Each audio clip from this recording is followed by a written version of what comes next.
Bonjour, je m'appelle Nathalie Massengo, épouse Kalonji. Je suis maman de 4 merveilleux enfants. Je suis responsable du service recouvrement au sein d'une société internationale qui s'appelle AGL, Africa Global Logistics, pendant près de 20 ans maintenant. Je suis aumônière au Centre missionnaire Philadelphie. Je suis marraine de plusieurs couples. Je suis sœur d'une famille de 7 enfants dont j'occupe la troisième place.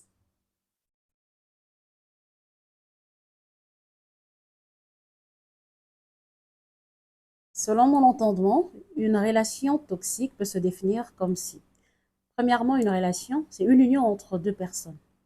Deuxièmement, qui dit toxique renvoie à du poison.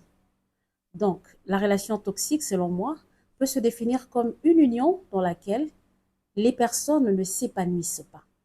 C'est-à-dire, les personnes s'étouffent, ne jouissent pas de leur liberté, ne grandissent pas dans la relation. Donc, c'est la définition simple que je pourrais donner à la relation toxique.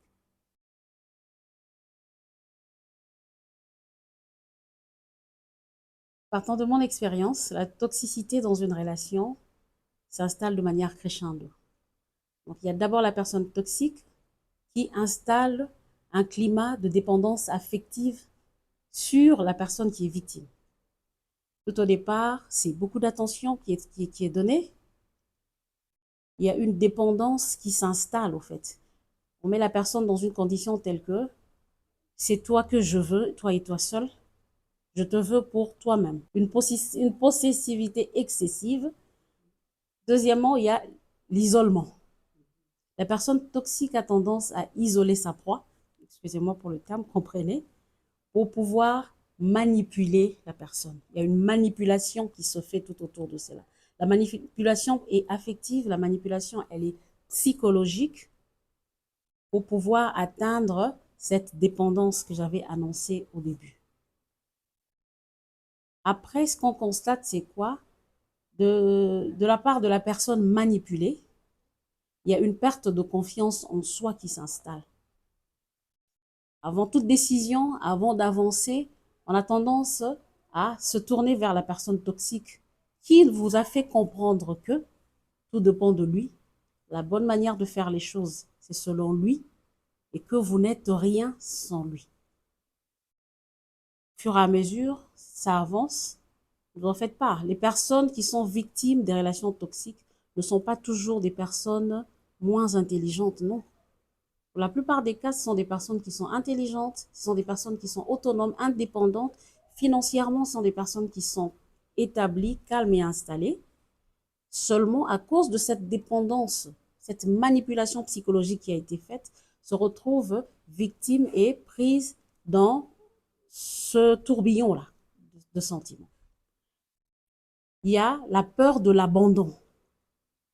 Il arrive de fois que la personne victime de la toxicité ait compris que dans cette relation, je n'ai pas ma part. Dans cette relation, j'étouffe, je ne m'épanouis pas.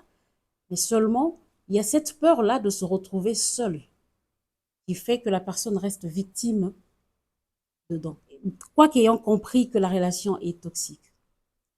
Il y a aussi le regard des autres. Il y a un certain semblant de confort qui reste dans une union où on se dit, je suis madame telle, je suis monsieur tel. On se complaît dans cette image-là que la société renvoie, dans ce pseudo-respect qu'on accorde aux personnes qui sont engagées, plutôt que de se retrouver seul et abandonné, tout en se disant comment je serai qualifié. Parce qu'aujourd'hui, lorsqu'on ne réussit pas dans une relation, la société vous regarde comme une perdante, comme une personne qui n'a pas été capable, comme une personne qui ne sait pas tenir une union, qui ne sait pas tenir un couple. Alors, dans ce tourbillon-là, la personne victime de la toxicité a tendance à rester dans la relation malgré bon gré. Et enfin, la personne victime de la toxicité joue au pompier. Pour laver la face, pour sauver la face, c'est cette personne-là qui devient la personne solution à tout. Le toxique vous emmène des problèmes, c'est vous, la personne victime, qui apportez des solutions. De manière générale, les personnes toxiques sont irresponsables. Et ces personnes-là préfèrent s'attacher aux victimes qui ont un sens de responsabilité plus élevé. C'est-à-dire, eux sont source de problèmes, vous êtes la solution. Ils ne prennent pas d'engagement, ils ne prennent pas le devant, tout en sachant que ma proie est là pour m'apporter la solution à tout problème. Et on vous garde dans cette captivité-là, tout en se disant, c'est ma proie, en fait. C'est ma chose, c'est euh, euh, mon unité de solution, je ne lâche pas. Et on est prisonnier lorsque on est dans une relation toxique.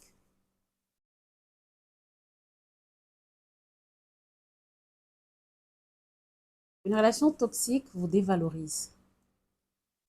Elle vous enlève la confiance en vous-même. Vous vous sous-positionnez par rapport à la société, par rapport à d'autres, et vous avez une forte résilience. Donc c'est un excès de résilience, parce que vous êtes habitué à évoluer dans un environnement où il y a une relation de dominant et de dominé. Et vous vous positionnez en dominé. Et cette position-là ne vous permet pas de vous affirmer dans la société. Deuxièmement, une relation toxique vous renvoie une mauvaise image du mariage, une mauvaise image du vrai. C'est pas parce que vous avez été en contact avec le faux que le vrai n'existe pas. Et vous avez cette impression-là que tout est faux autour de vous et que le mariage vrai, le mariage des enfants de Dieu, des chrétiens qui s'aiment vraiment n'existe pas. Donc, dans votre tête, vous vous imaginez que tout est make-up.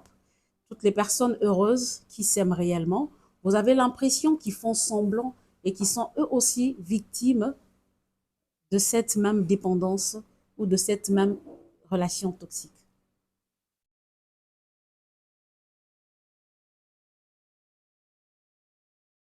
Oui, il est tout à fait possible et moi j'en suis la preuve vivante. Ce qu'il faudrait faire, c'est pouvoir accepter qu'on a failli la première fois et se donner une nouvelle chance. Ne pas s'auto-condamner. Surtout lorsque vous rencontrez la bonne personne, croyez-moi, vous arriverez à vous reconstruire, repartir sur des bonnes bases, vous dire que c'est pas parce que vous avez échoué la première fois que vous échouerez une deuxième fois. Profitez de chaque instant, passer ensemble, réapprendre à aimer. Y aller innocemment, comme si vous n'aviez jamais rencontré quelqu'un de toxique avant. Vous redonnez cette chance d'être heureux et de vivre à nouveau une belle aventure.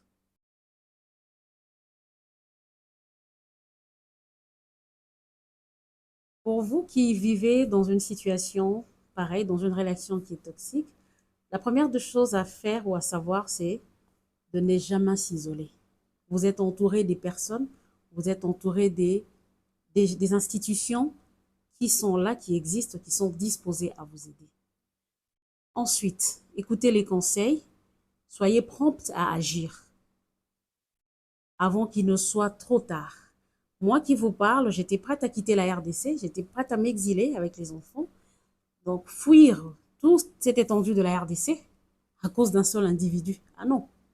Par la suite, j'ai compris que les institutions existent qui protègent les femmes, qui protègent les personnes victimes de manipulation. Et ce qu'il faudrait faire, c'est agir le plus tôt possible avant qu'il ne soit trop tard. Et en agissant, une chose est vraie, c'est qu'on se le dise, c'est jamais sans conséquence. Vous serez harcelé, vous serez menacé.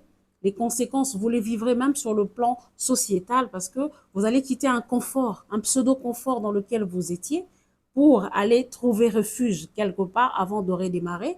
Donc, comme pour dire, il y aura des tractations, il y aura un moment d'instabilité, mais à la fin, vous allez retrouver votre liberté, vous allez retrouver votre sécurité et vous allez pouvoir cette fois-là avancer. Et pour votre information, dans les années ou dans les années à venir, moi, je compte mettre en place une ONG qui s'occupera de ce genre de problème, surtout des femmes victimes des relations toxiques, leur apporter de l'aide, leur apporter des conseils et surtout leur tendre la main pour pouvoir sortir de cette relation qui vous emprisonne.